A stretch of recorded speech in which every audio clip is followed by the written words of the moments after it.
Good morning students. இன்னைக்கு வந்து நம்ம chapter 3ல exercise 3.2ல 7th sum பார்க்கலாம். 7th sum பாருங்க.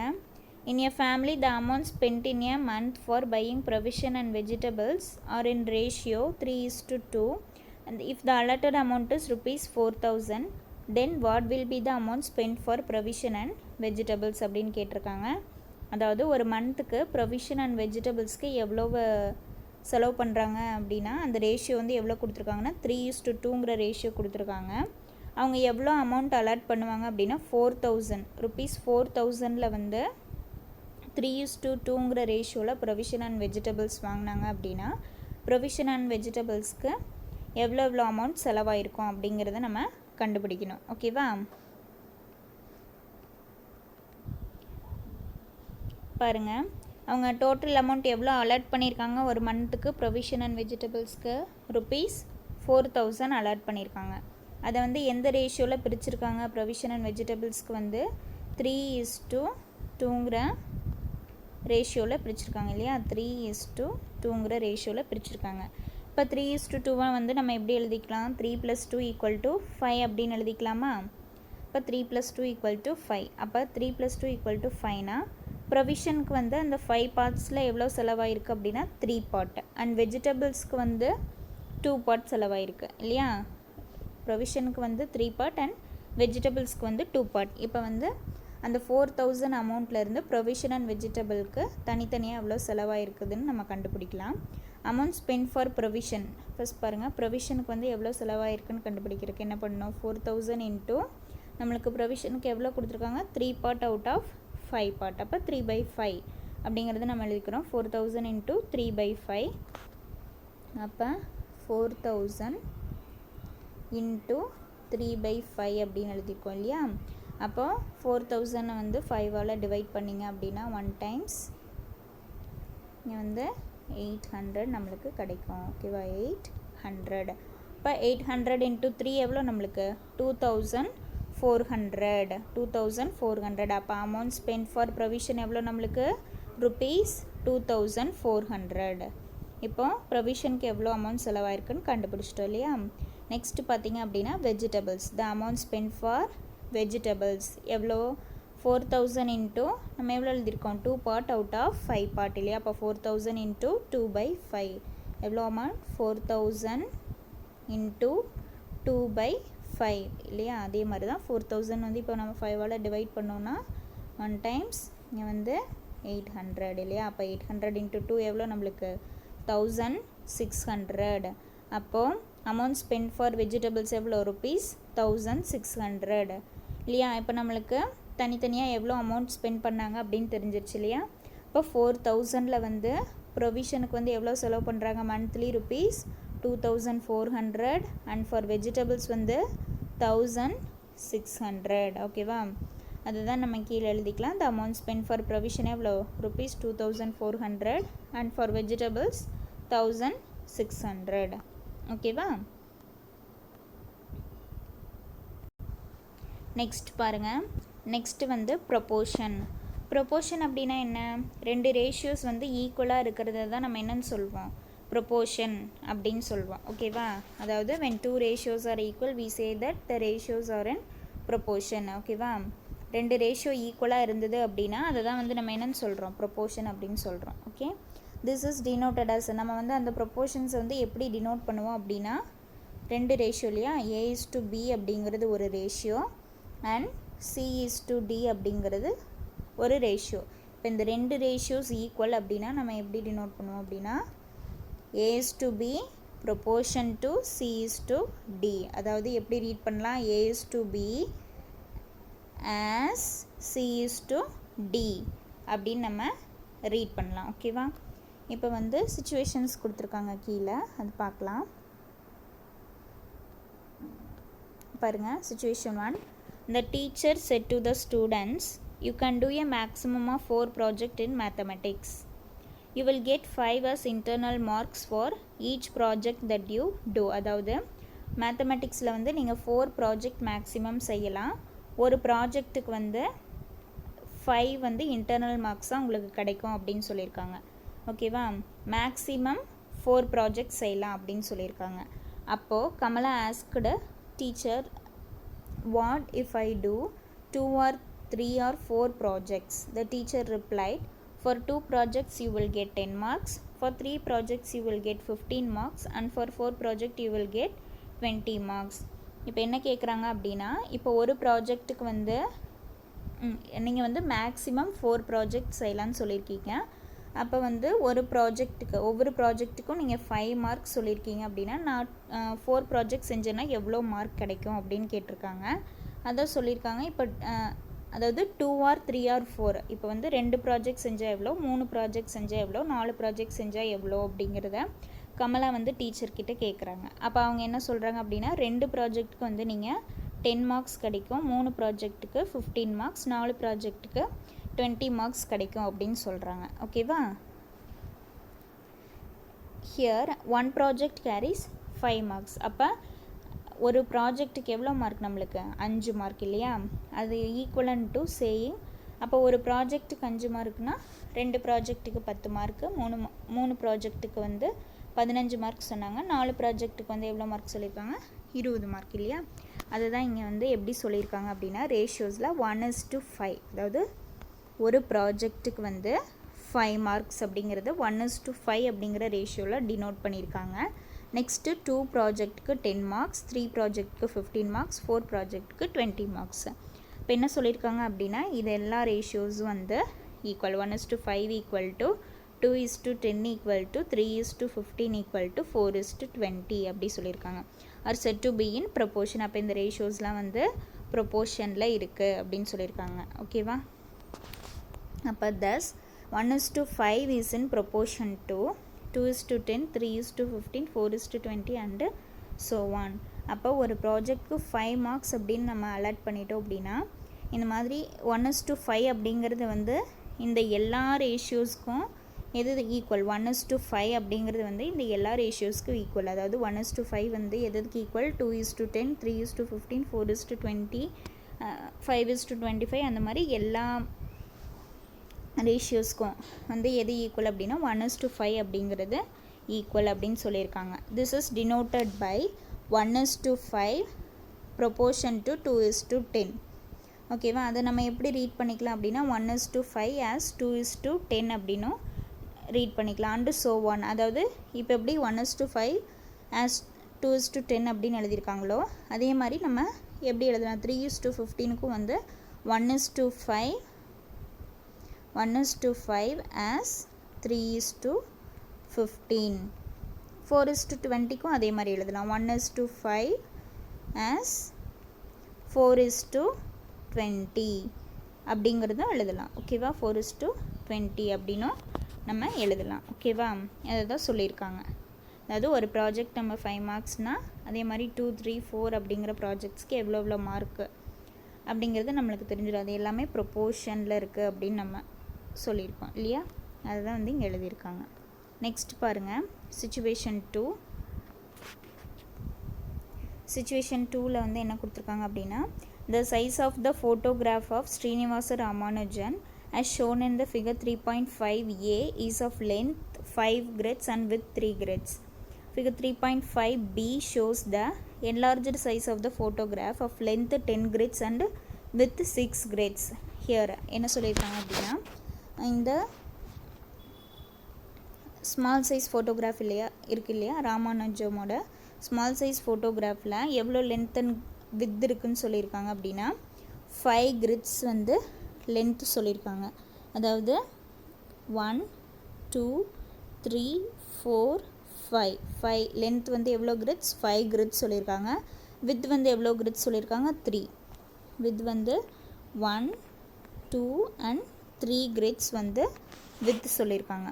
இது வந்து ஸ்மால் சைஸ் ஃபோட்டோகிராஃப்க்கு. இப்போ வந்து இந்த ஃபோட்டோகிராஃபி இந்த ஸ்மால் சைஸையே கொஞ்சம் என்லார்ஜ் பண்ணி காமிக்கும்போது எவ்வளோ லென்த்து எவ்வளோ வித் கிடைக்குது அப்படின்னா, லென்த் பார்த்திங்க அப்படின்னா 1, 2, 3, 4, 5, 6, 7, 8, 9 and 10. லென்த் வந்து எவ்வளோ grids இருக்குது? 10 grids. width எவ்வளோ இருக்குன்னு பார்க்கலாமா? width வந்து எவ்வளோ இருக்குது? 1 2 3 4 5 and 6. width வந்து எவ்வளோ grids இருக்குது நம்மளுக்கு? 6 grids. அதுதான் இங்கே சொல்லியிருக்காங்க. ஓகேவா? இப்போ வந்து அதை நம்ம எப்படி கம்பேர் பண்ணலாம் அப்படின்னா, photo grid length is to enlarged photo grid length. அதாவது இந்த ஸ்மால் சைஸு ஃபோட்டோவோட லென்த்துக்கும் இந்த லார்ஜ் சைஸு ஃபோட்டோவோட லென்த்து எவ்வளோ கிரிட்ஸ் இருக்குது அப்படிங்கிறத கம்பேர் பண்ணியிருக்காங்க. அது வந்து என்ன ரேஷியோவில் இருக்குது அப்படின்னா, இந்த ஸ்மால் சைஸ் ஃபோட்டோகிராஃபோட லென்த் வந்து எவ்வளோ கிரிட்ஸ் இருக்குது? 5. அதை தான் எழுதியிருக்காங்க. 5 இஸ் டு லார்ஜ் சைஸ் ஃபோட்டோவோட கிரிட்ஸ் எவ்வளோ லென்த் கிரிட்ஸ் இருக்காங்க வந்து 10 இல்லையா? அதை வந்து எப்படி எழுதியிருக்காங்க அப்படின்னா 5:10 அப்படின்னு எழுதியிருக்காங்க. அதை நம்ம சிம்பிளிஃபை பண்ணோம் அப்படின்னா நம்மளுக்கு கிடைக்கிறது வந்து 1:2. அண்ட் இப்போ வந்து வித் ஃபோட்டோ கிரிட்டோட வித் கம்பேர் பண்ணியிருக்காங்க. ஸ்மால் சைஸ் அண்ட் லார்ஜ் சைஸோட வித் வந்து கம்பேர் பண்ணும்போது 3:6. ஸ்மால் சைஸ் ஃபோட்டோவோட வித் வந்து வித் கிரிட் எவ்வளோ? 3. அதே மாதிரி லார்ஜ் சைஸ் ஃபோட்டோவோட வித் கிரிட் வந்து எவ்வளோ? 6. அதை வந்து 3:6 அப்படின்னு எழுதியிருக்காங்க. அந்த ரேஷியோவை நம்ம சிம்பிளிஃபை பண்ணோம் அப்படின்னா நம்மளுக்கு கிடைக்கக்கூடியது வந்து 1:2 இல்லையா? அப்போது நம்ம ஃபோட்டோ கிரிட்டோட லென்த்தை வந்து சிம்பிளிஃபை பண்ணி கிடைக்கக்கூடிய ஆன்சர் வந்து 1:2 அண்ட் நம்மளுக்கு ஃபோட்டோ கிரிட்டோட வித்தை வந்து சிம்பிளிஃபை பண்ணி கிடைக்கக்கூடிய ஆன்சரும் 1:2. அப்போ ரெண்டு ரேஷியோஸுமே ஈக்குவலாக இருந்தால் நம்ம என்னென்னு சொல்லுவோம்? அதையே ப்ரொப்போர்ஷன் அப்படின்னு சொல்லுவோம் இல்லையா? அப்போ நம்ம எப்படி எழுதலாம்? 5:10 அப்படிங்கிற ஃபோட்டோ கிரிட்டோட லென்த் இல்லையா?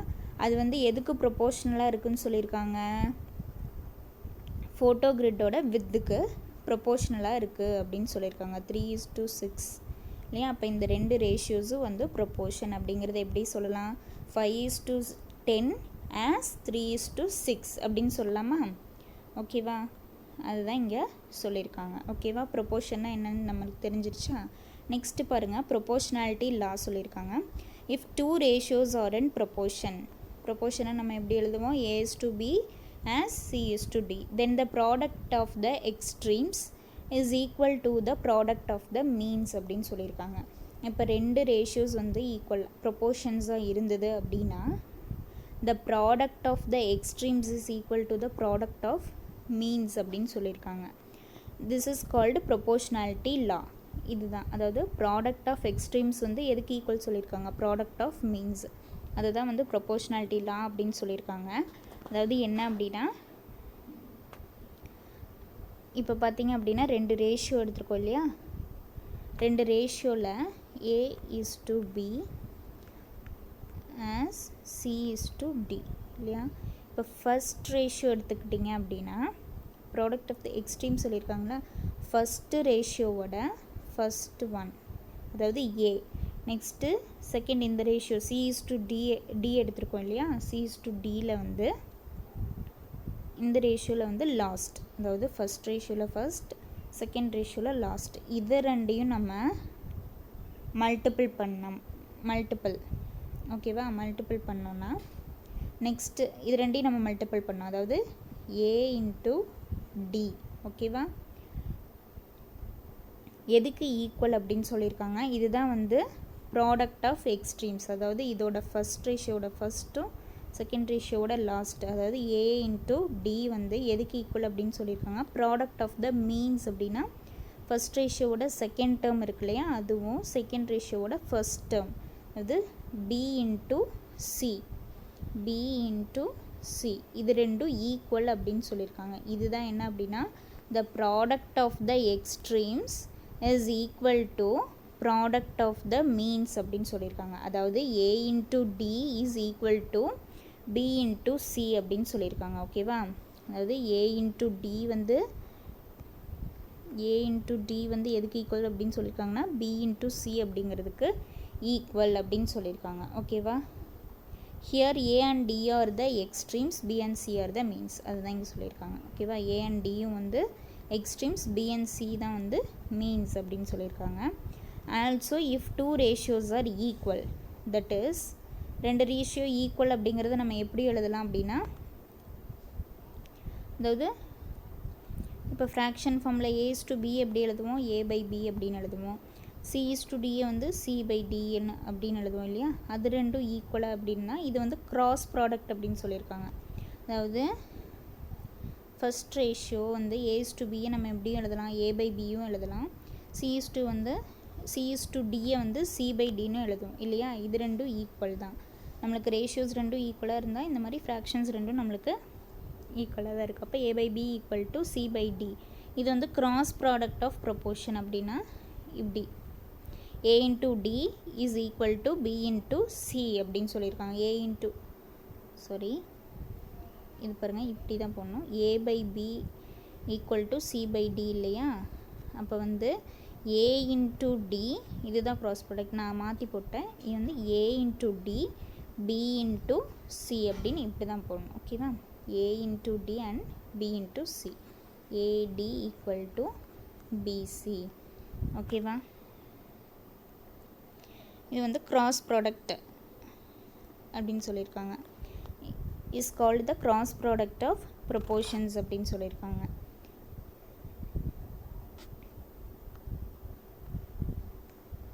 எக்ஸாம்பிள் 3.6 பாருங்கள். By proportionality law check whether 3:2 and 30:20 are in proportion. நம்ம ப்ரொபோர்ஷனாலிட்டி லா யூஸ் பண்ணி இந்த ரெண்டு ரேஷியோஸும் வந்து ப்ரொபோர்ஷனில் இருக்கா அப்படிங்கிறத கண்டுபிடிக்க சொல்லியிருக்காங்க. Here the extremes are 3 and 20. நம்ம என்ன சொன்னோம், எக்ஸ்ட்ரீம்ஸ் வந்து நம்மளுக்கு எதுவாக இருக்கும் அப்படின்னு சொன்னோம். அதாவது 3 and 20 தான் நம்மளுக்கு வந்து எக்ஸ்ட்ரீம்ஸ் அண்ட் மீன்ஸ் வந்து என்னது 2 and 30 தான் நம்மளுக்கு வந்து மீன்ஸ். ஓகேவா. இப்போ நம்ம என்ன பண்ணலாம், ப்ரொபோர்ஷனாலிட்டி லா வந்து நம்மளுக்கு என்னது A into D is equal to B into C இல்லையா. இப்போ வந்து இதை எப்படி எடுத்துக்கலாம், நம்ம 3:2 அப்படிங்கிறது நம்மளுக்கு A/B இல்லையா. அப்போ 3:2 இது. நெக்ஸ்ட்டு வந்து 30:20 வந்து நம்ம C/Dன்னு எடுத்துக்கலாம். C/Dன்னு எதை எடுத்துக்கலாம், 30:20 இல்லையா. ப்ரொபோர்ஷனாலிட்டி லா வந்து நம்மளுக்கு A into D AD = BC இல்லையா. அப்போ ஏங்கிறது என்னது நம்மளுக்கு 3 இல்லையா. அப்போ 3 into Dங்கிறது என்ன 20. 3 into 20 is equal to B அப்படிங்கிறது என்னது 2. C அப்படிங்கிறது வந்து நம்மளுக்கு 30 இல்லையா. அப்போ 2 into 30. இப்போ 3 into 20 நம்மளுக்கு என்ன ஆன்சர் 60 இல்லையா. Is equal to 2 into 30 answer என்ன நம்மளுக்கு 60. அப்போ 60 ரெண்டுமே வந்து நம்மளுக்கு 60 தான். அப்போ வந்து ரெண்டுமே ஈக்குவல் தான் இல்லையா. அப்போ 60 = 60 அதுதான் இங்கே சொல்லியிருக்காங்க. அப்போ வந்து நம்ம ப்ரொபோர்ஷனாலிட்டிலாம் யூஸ் பண்ணி ஃபைன் பண்ணதில் AD வந்து BCக்கு ஈக்குவல் அப்படின்னு கண்டுபிடிச்சிட்டோம். ஸோ நம்ம எப்படி எழுதிக்கலாம் அதையா, 3:2 and 30:20 ஆர் இன் ப்ரொபோர்ஷன்ஸ். அது வந்து ரெண்டுமே வந்து ப்ரொபோர்ஷனில் இருக்குது அப்படிங்கிறத நம்ம ஃபைன் பண்ணிட்டோம். ஓகேவா. நெக்ஸ்ட் பாருங்கள், எக்ஸாம்பிள் 3.7.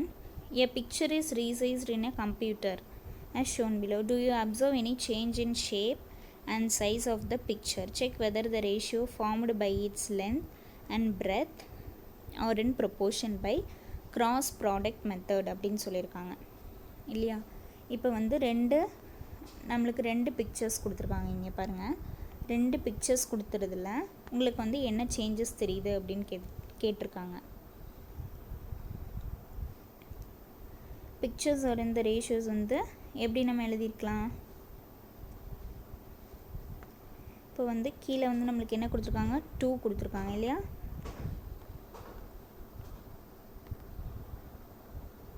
இப்போ இது ரெண்டு பிக்சர் எடுத்துக்கலாம். இப்போ இந்த ரெண்டு பிக்சர் பார்த்தீங்க அப்படின்னா உங்களுக்கு என்ன சேஞ்சஸ் தெரியுது அப்படின்னு அதாவது லென்த் அண்ட் பிரெத் ஆர் இன் ப்ரொபோர்ஷன்ஸா அப்படின்னு கேட்டிருக்காங்க. ஃபஸ்ட்டு பிக்சரில் பாருங்கள், இந்த பிக்சரோட லென்த் வந்து நம்மளுக்கு எவ்வளோ கொடுத்துருக்காங்க 5 அண்ட் பிரெத் வந்து எவ்வளோ கொடுத்துருக்காங்க 2. லென்த் வந்து எவ்வளோ கொடுத்துருக்காங்க 5, பிரெத் வந்து 2 கொடுத்துருக்காங்க. இந்த பிக்சர் அதாவது பியில் பார்த்தோம் அப்படின்னா லென்த் வந்து நம்மளுக்கு எவ்வளோ இருக்குது, லென்த் வந்து 3 இல்லையா. லென்த் வந்து 3, பிரெத் வந்து எவ்வளோ கொடுத்துருக்காங்க நம்மளுக்கு 4. ஓகேவா. அப்போ லென்த் அண்ட் பிரெத் சொல்லியிருக்காங்க. அப்போ இது வந்து 5:2 அப்படின்னு எழுதிக்கலாமா? லென்த் வந்து 5 அண்ட் பிரெத் வந்து 2. நெக்ஸ்ட்டு இதுக்கு வந்து லென்த் அண்ட் பிரெத் எவ்வளோ எழுதிக்கலாம்? Length is to breadth. அப்போ லென்த் வந்து எவ்வளோ இதுக்கு 3 இஸ் டு பிரெத் வந்து 4. ஸோ இது ரெண்டும் ப்ரொப்போர்ஷன்ஸா அப்படின்னு நம்ம கிராஸ் ப்ராடக்ட் யூஸ் பண்ணி கண்டுபிடிக்கணும். ஓகேவா?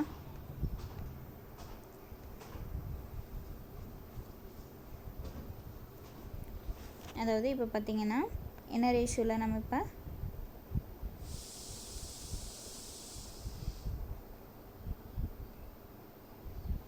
the given pictures are in the ratios. அதாவது இங்கே வந்து நம்ம length is to breadth அப்படின்னு எழுதியிருந்தோம் இல்லையா? length வந்து 5 and breadth வந்து 2 அப்படிங்கிறத எழுதியிருந்தோம். இங்கே வந்து எப்படி கொடுத்துருக்காங்க அப்படின்னா 2:5 and 4:3 அப்படிங்கிறத கொடுத்துருக்காங்க. 2:5 and 4:3 அப்படின்னு கொடுத்துருக்காங்க. இங்கே வந்து எப்படின்னா பிரெத் அண்ட் லென்த் கொடுத்துருக்காங்க. நம்ம வந்து மேலே லென்த் அண்ட் பிரெத் எவ்வளோன்னு எழுதிட்டோம். இங்கே வந்து பிரெத் அண்ட் லென்த் கொடுத்துருக்காங்க. 2:5 இங்கே கொடுத்துருக்காங்க அண்ட் 4:3 கொடுத்துருக்காங்க. இது வந்து பிக்சர் ஏவோடது, இது வந்து பிக்சர் பியோடது.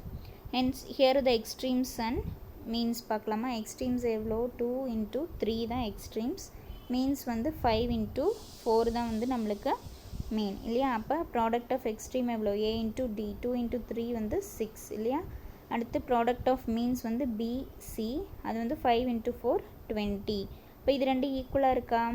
ரெண்டுமே வேறு வேறையாக இருக்குது. So this is not equal. அப்போ AD வந்து பிசிக்கு வந்து ஈக்குவல் கிடையாது. அப்போ 2:5 and 2:5 and 4:3 are not in proportion அப்படின்னு சொல்லியிருக்காங்க. ஓகேவா?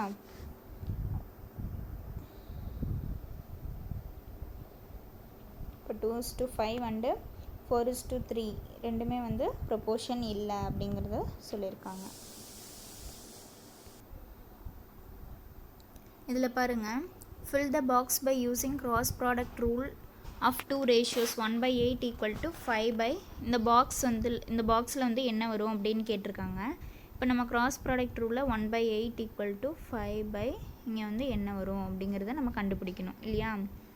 என்ன வரும்னா இந்த பாக்ஸில் வந்து நம்ம ஃபில் பண்ணணும். கிராஸ் ப்ராடக்ட் ரூல்லையும் நம்ம எப்படி எழுதலாம்? a × d = b × c இல்லையா? இப்படி தான் எழுதுவோம் நம்ம. இப்போ இது வந்து a இல்லையா?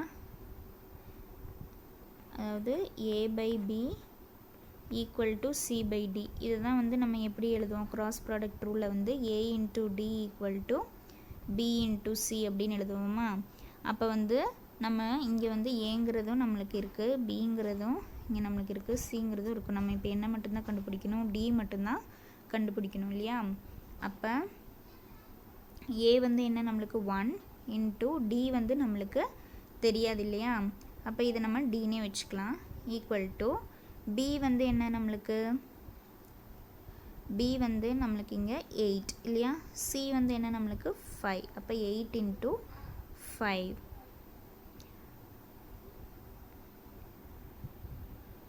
அப்போ 8 5s are நம்மளுக்கு என்னது 40 இல்லையா? அப்போ 40 இருங்க. அப்போ 1 × நம்மளுக்கு தெரியாதது வந்து நம்ம டின்னு வச்சுக்கிறோம். டி தானே கண்டுபிடிக்கணும் இல்லையா? அதனால் அப்போ 8 × 5. அப்போ 1 × d = 8 5s are நம்மளுக்கு 40 இல்லையா?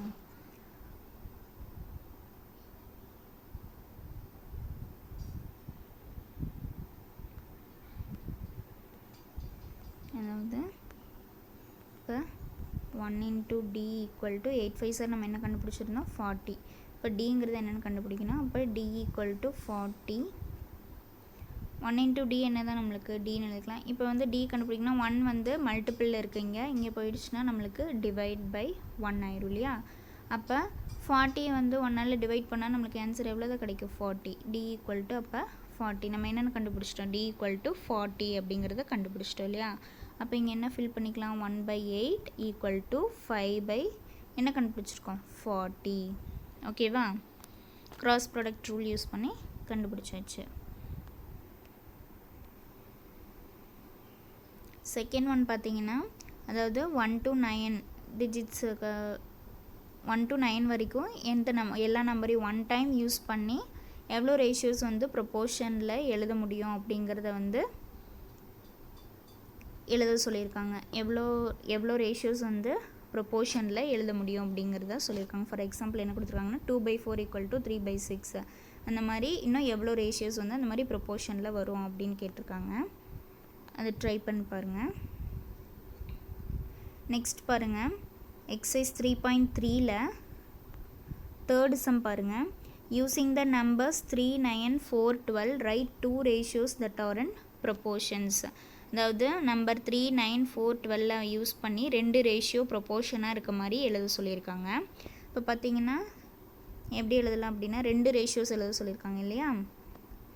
ஒரு ரேஷியோஸ் எப்படி எழுதலாம், 3:9 எழுதலாம். நெக்ஸ்ட் இன்னொரு ரேஷியோ வந்து 4:12. இது ரெண்டும் ப்ரொப்போர்ஷனலாக இருக்கும் அப்படின்னு,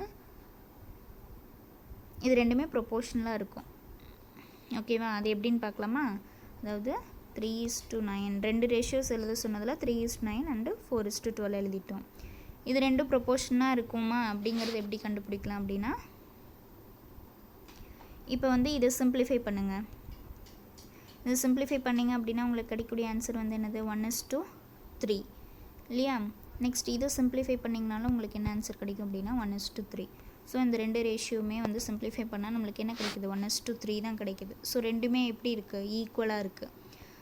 அதனால் நம்ம என்ன எழுதிக்கலாம் அப்படின்னா 3:9 as 4:12 அப்படின்னு எழுதிக்கலாம். ஓகேவா, இப்போ 2 ரேஷியோஸ் வந்து ப்ரொப்போர்ஷனலாக இருக்க மாதிரி நம்ம எழுதியாச்சு.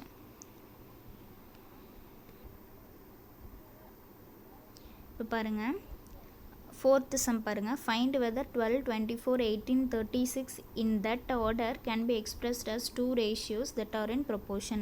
அதாவது இந்த கொடுத்துருக்கிற ஆர்டர்லேயே 2 ரேஷியோவாக நம்ம பண்ணோம் அப்படின்னா அது வந்து ப்ரொப்போர்ஷனலாக இருக்குமா அப்படின்னு கேட்டிருக்காங்க. எஸ், ப்ரொப்போர்ஷனலாக இருக்கும். எப்படின்னு பார்த்தீங்கன்னா, இப்போ வந்து 12 வந்து எடுத்துக்கிட்டோம் அப்படின்னா 12 டேபிளில் வந்து நம்மளுக்கு என்ன கிடைக்கும், 24 கிடைக்கும். அதே மாதிரி 18 வந்து நம்ம 2 டைம்ஸ் மல்டிபிள் பண்ணோம் அப்படின்னா 36 கிடைக்கும் நம்மளுக்கு இல்லையா. ஸோ ரெண்டுமே வந்து ப்ரொப்போர்ஷனில் தான் இருக்கும். அதை வந்து நம்ம எப்படி எழுதலாம் அப்படின்னா 12:24 as 18:36. இந்த 2 ரேஷியோஸுமே வந்து ப்ரொப்போர்ஷனல்ஸ் தான். ஏன்னா இப்போ 12 இருக்கு இல்லையா, இப்போ 1 times 12னா அப்போ 12 வந்து 2 டைம்ஸ் பண்ணோம் அப்படின்னா நம்மளுக்கு 24. அப்போ 1:2 ப்ரொப்போர்ஷனல் டு. இதை நம்ம பண்ணோம்னாலும் 1 times 18 பண்ணோம் அப்படின்னா 1 times, அப்போ இஸ் டு 36 எத்தனை டைம்ஸ் வரும், 18 × 2 பண்ணோம்னா நம்மளுக்கு 36. ஸோ 1:2. ஸோ 2 ரேஷியோஸுமே எப்படி இருக்கும், நம்மளுக்கு ப்ரொப்போர்ஷனலாக தான் இருக்குது. ஸோ எப்படி எழுதிக்கலாம் அப்படின்னா 12:24 as 18:36. Therefore, the given order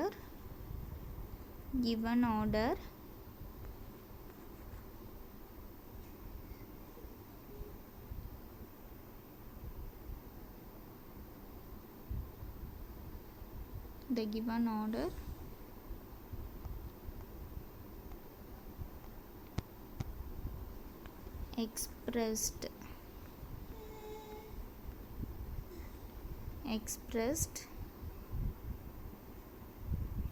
as 2 ratios. The given order expressed as 2 ratios are in proportion அப்படின்னு எழுதிக்கலாம். ஓகேவா, proportion. The given order expressed as 2 ratios are in proportion. ஓகேவா. 6th one பாருங்க.